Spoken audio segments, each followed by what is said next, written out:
Welcome to our casting of Get a Sign. I'm Chief Master Sgt. Dan Connor, your Command Senior Enlisted Leader, Oregon. This podcast is an effort to provide our Oregon National Guard service members, past and present, along with all citizens of the state, a sign from me and the Adjutant General's office before you step into the metaphoric batter's box. I plan to discuss with you pressing issues that are upon our enlisted service, as well as sharing interviews with some of our great citizen soldiers and airmen to gain insight and share best practices. So turn up your listening device and join me for what I hope is an educational and valuable few minutes.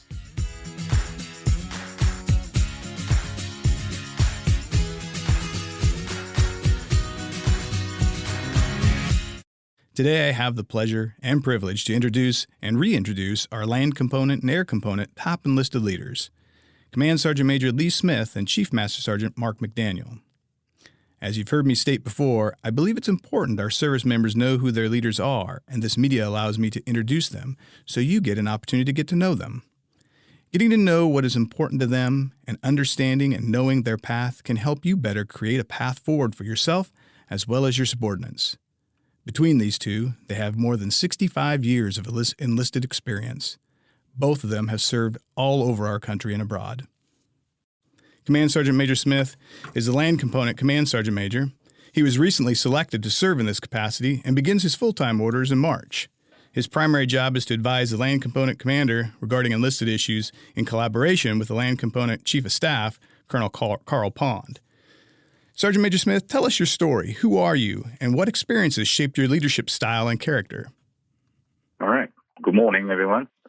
Command Sergeant Major Lee Smith here. I am the, as Chief said, Land Component Command Sergeant Major, also known as the State Command Sergeant Major. Not to be confused with the Command Senior Enlisted. That would be Chief Connor, but so my title would be State Command Sergeant Major for the Army side. A little bit about myself. Wow. Let's see. Joined the Army in 1993 after my family and I moved to America. Was born and raised in England. And after we immigrated here and we got citizenship, and I knew I needed to join the Army. So in 93, joined the Army and went to boot camp at Fort Sill, Oklahoma. Came back and was an artillery crew member for the 218th Field Artillery. And just kind of spent the next few years working my way up through the positions.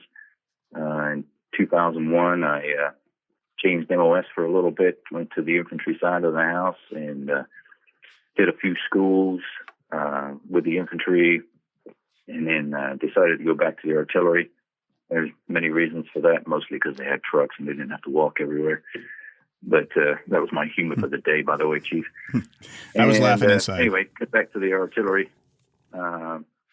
Spent time with the artillery, moving through the different positions, got promoted up to Sergeant First Class, became the gunnery sergeant, and then moved up to the Chief of Firing Battery for different batteries in the battalion. In, I think it was 2007, got promoted to First Sergeant in one of the firing batteries there. And then took another time out from the artillery and deployed overseas to Afghanistan.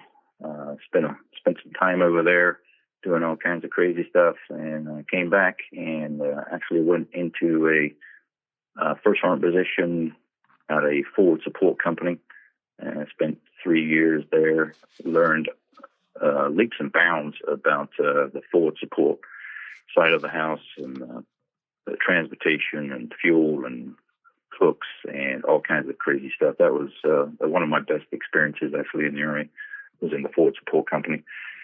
And then from there, got promoted up to Command Sergeant Major of the Artillery, and spent 3 years doing that, and got promoted to Brigade Sergeant Major for a couple years, and just recently took on this State Command Sergeant Major job out of Salem, working for General Prendergast and soon to be General Day, and just learning leaps and bounds every day. It's quite the experience. So that's kind of the quick history of me there, Chief. Well, thank you, Command Sergeant Major Smith. We appreciate that introduction. Chief McDaniel, thank you for joining me today. This is probably a reintroduction for many. Chief McDaniel has been in the role since October of 2018. He's the Command Chief Master Sergeant for the Oregon Air National Guard, and he's the principal advisor on enlisted concerns to the commander, who's Brigadier General Prigmore. He's responsible for matters that influence the health, welfare, morale, and professional development of our air component personnel. Chief, I'll ask the same question I asked the Command Sergeant Major. Tell us your story. Who are you? What experiences shaped your leadership style and character? Well, thank you, Chief. As you stated, I'm the Air Component State Command Chief, and I'm an enlisted advisor and a privilege to be an advisor for General Donna Prigmore. And I work directly with the Wing Command Chiefs, specifically from the 173rd Fighter Wing at Kingsley Field and Chief Dominic Engel, and the 142nd Wing at Portland Air National Guard Base and Chief Cavanis. I have the privilege of doing that. We work on all enlisted matters and try to just better quality of life and make sure we have the resources to meet the mission. A little bit about myself. I'm originally I'm an Oregonian. I'm originally from Klamath Falls. I went to high school there at Klamath Union High School, graduated in 1979. Seems like a long time ago, huh, Chief? It's a long time ago. Yeah, but enlisted in the Air Force in December of 1979 as a corrosion control specialist. My first duty station was at England Air Force Base with the 23rd Tactical Fighter Wing in Alexandria, Louisiana, as a corrosion control specialist. Spent 4 years there. And then I took a special duty assignment to Nellis Air Force Base, Nevada, for 4 more years, and then went TDY and then took a PCS to Mountain Home Air Force Base in Idaho. And then I decided to get out of the military for a little bit, for 7 years. Took a job in the civilian sector as a fitness club manager. My wife and I, Jeannie, we decided to get back to Klamath Falls to help with some family things. So went back, didn't know too much about the Air National Guard, but I had some friends and family that did. So learned a lot about it, got my foot in the door, and went back into maintenance as a sheet metal specialist. Cross-trained over into hazmat pharmacy and logistics, and then worked my way through the logistics programs in the warehouse and such, and then applied for a position, interviewed for a chief position in LRS, and was fortunate enough to make chief there. Moved over to operations group as the first 9 Gulf in that organization. And then 2.5 years, and then I got selected to be the command chief there at Kingsley Field. But did that for 2.5 years, and then came up to Salem to be in my current position as the state command chief. My wife and I, we'll be celebrating our 41st anniversary this year. We have 4 kids. 3 of them are in Klamath Falls, and 1 is in New York City. We're very fortunate, and to also have 5 grandkids. So, Chief, that's kind of me in a nutshell. Yeah, that's a great introduction. Thank you, Chief. Now, I'd like to go to some questions from the field. Command Sergeant Major Smith, a question from our land component. If the strength of the organization is so poor, why does the leadership continue to conduct the ASMB and the QRB boards to push soldiers out? Now, you'll have to explain, obviously, the ASMB and the QRB, because I'm not sure everybody knows what those are. Yeah, Roger, that's actually a good question. I get asked that frequently. So the ASMB and QRB boards are the boards where soldiers who have over 20 years of service, their files essentially get looked at. The performance evaluations get looked at, and it's decided whether the organization will retain them or not retain. ASMB board is for the full-time AGR staff, and the QRB is for the traditional soldier, the M-Day soldier. And so I guess there's 2 parts to that question that I kind of want to focus on. The strength of the organization is so poor. So that's part of it, and then the actual ASMB and QRB boards. So the QRB and the ASMB, they are actually regulatory requirements to do those. I just recently learned, though, that we can request to not do those boards from year to year. So that's something that I will be bringing up in the future to look at as whether it's a good year to do the boards or not. So when I look at strength, this is kind of where I go off script a little bit.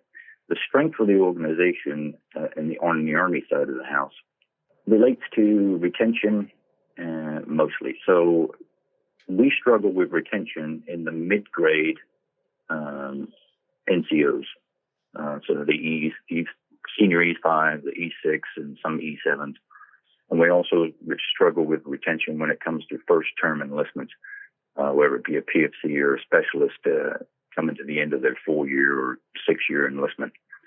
And so that's where we struggle with retention. We don't struggle with retention for strength of the whole organization when it comes to soldiers that have been in the Guard for 20, 30, 40 years. And so the folks that go to ASMB and QRB boards, they are over 20 years of service. And so we all know that once you hit 20 years of service, you're fully eligible for retirement. And so nobody goes to those boards unless they're fully eligible for retirement. And so going back to the strength side of the house, we struggle with that in the mid-grade NCOs and first-term enlistments. And the reason why those soldiers are ETSing, getting out, is because they want to be part of something bigger than themselves. They want to be part of something great when they join our organization. I don't think anybody joins the organization with a chip on their shoulder or upset when they join. They join because they found a position that they really want to do, and they want to be part of something really great. And so what happens is they have a bad experience in the Guard. Let's say they have poor leadership, or they come to drill and some of their unit can't pass the PT test for height and weight, or soldiers are failing urinalysis tests, and they're like, why do I want to be part of this? You know, people are not pulling their own weight. And so that's why they get out. And so it's really dependent upon the unit leadership to create an environment where our soldiers want to stay. A positive environment, a good training environment. When they show up to drill, they know they're not just going to stand around in the hallways and in the locker room looking at their phone. They're going to go out there, going to do something really cool. They're going to do their MOS, the reason why they joined the military. And they're going to be groomed to be the next level rank, whether they're going to make NCO or they're going to lead soldiers. That's why they joined. And so if that's not the experience they're having, then that's on the leadership of that particular unit to do something about that. And I could get on my soapbox and talk for hours about that. But now let's go to the ASMB, QRB side of that. So soldiers that are eligible for retirement, those are the ones that go to the board, and they don't go every year. They go every other year, or skip a year, and every 3 years. And essentially what's happening is when you go to the board, board members look at their entire packet, and they read all their evaluations, whether it be for the last 3 years or 5 years, whatever the board decides. And so if a soldier, even if they have 40 years of service and they're still serving just in a positive way, and they're doing great things for the organization, they are going to be retained. It's no doubt about it.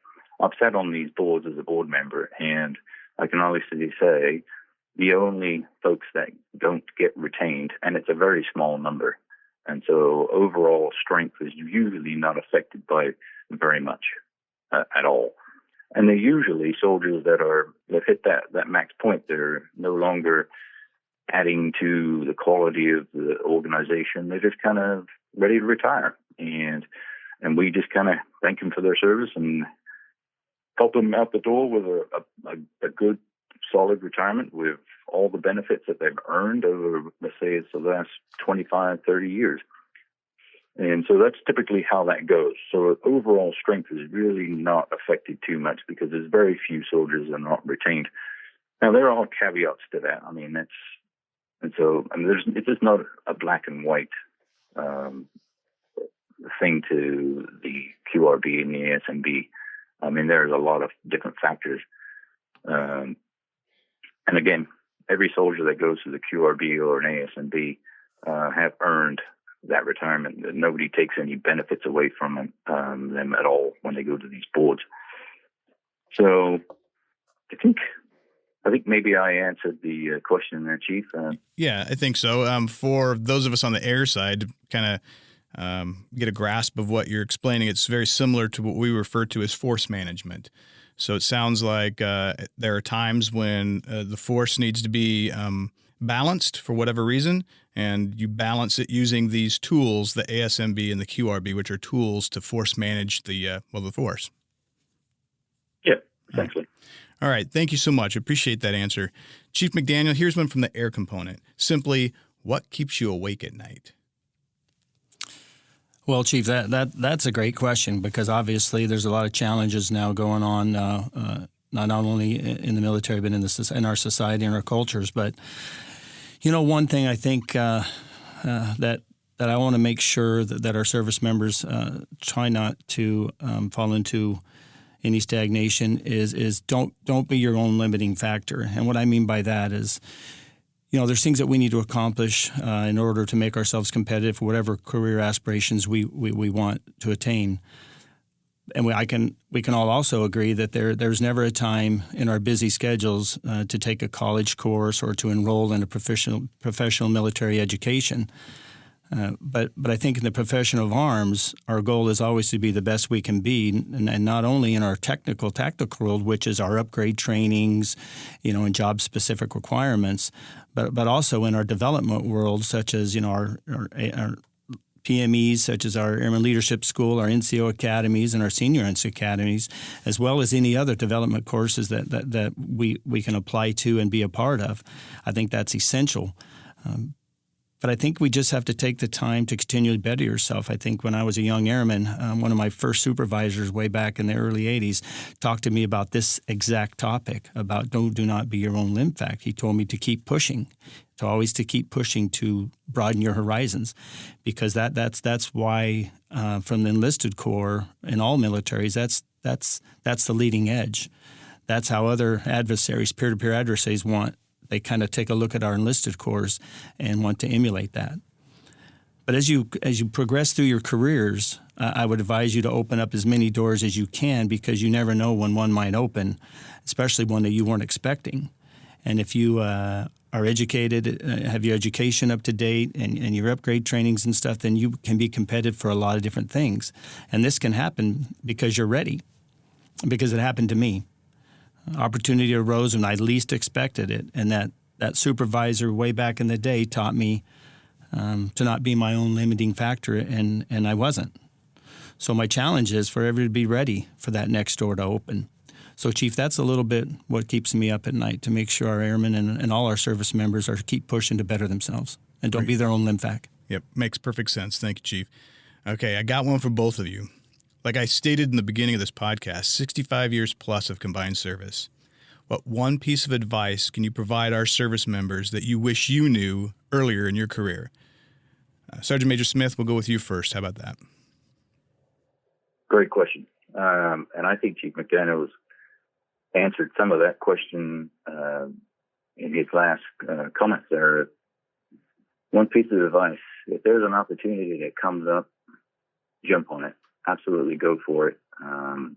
You never know what door it's going to open up to you down the road. There's, based off of my personal experience, I turned down a few opportunities that came up, and no regrets, of course, but I do wonder.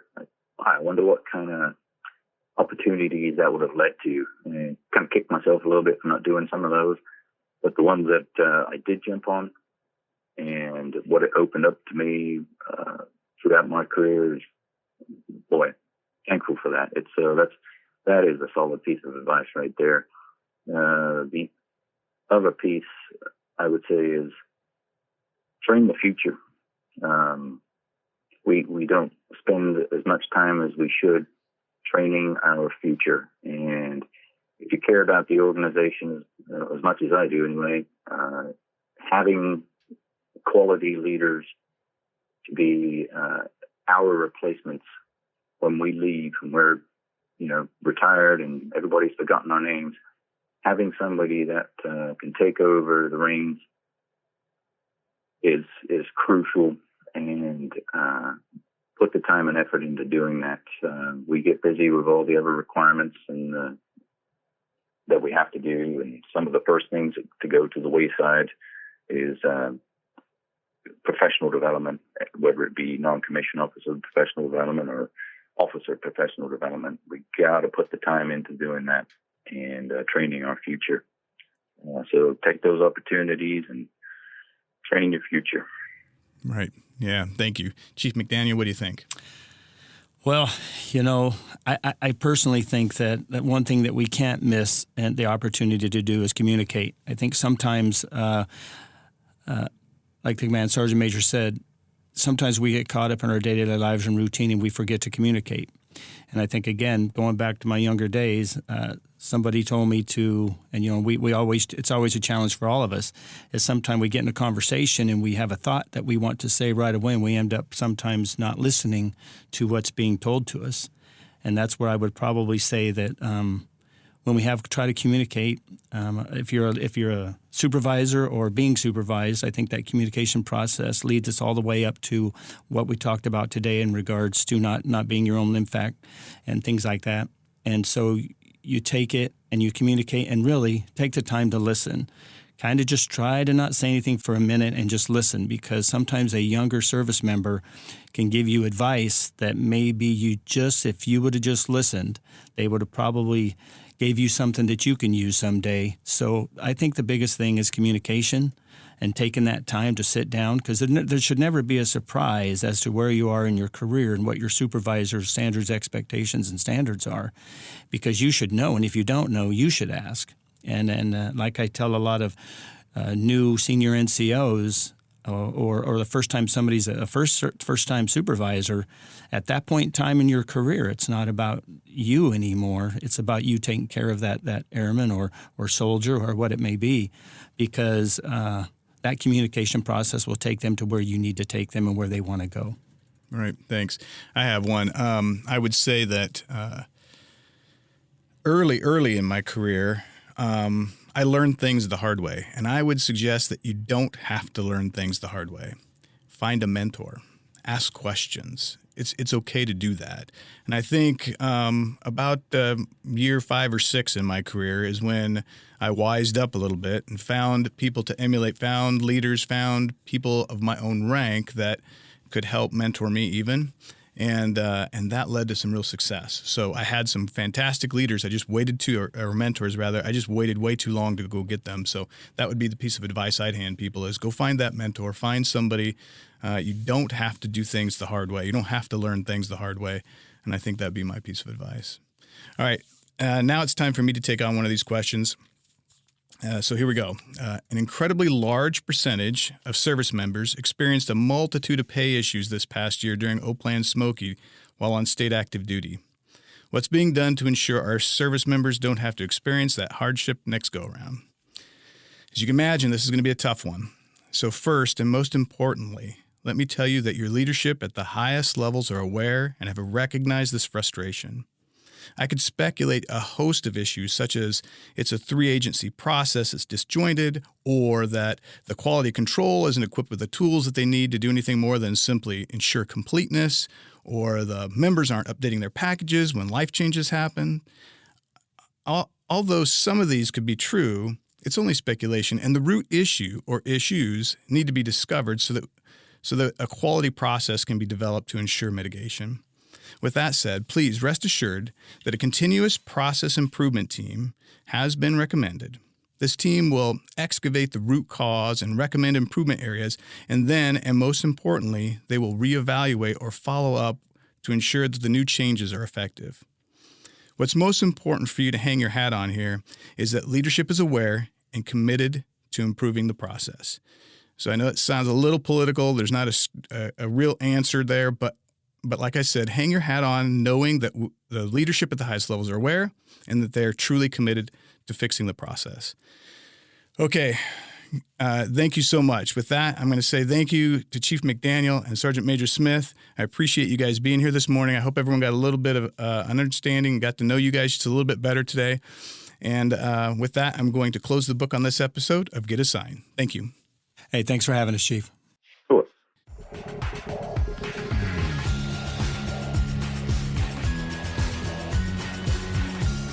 In closing, I'd like to thank the Oregon National Guard Public Affairs Office and Sergeant First Class Holden for producing this podcast. Never forget, every soldier, every airman, a leader. This is Chief Connor signing off.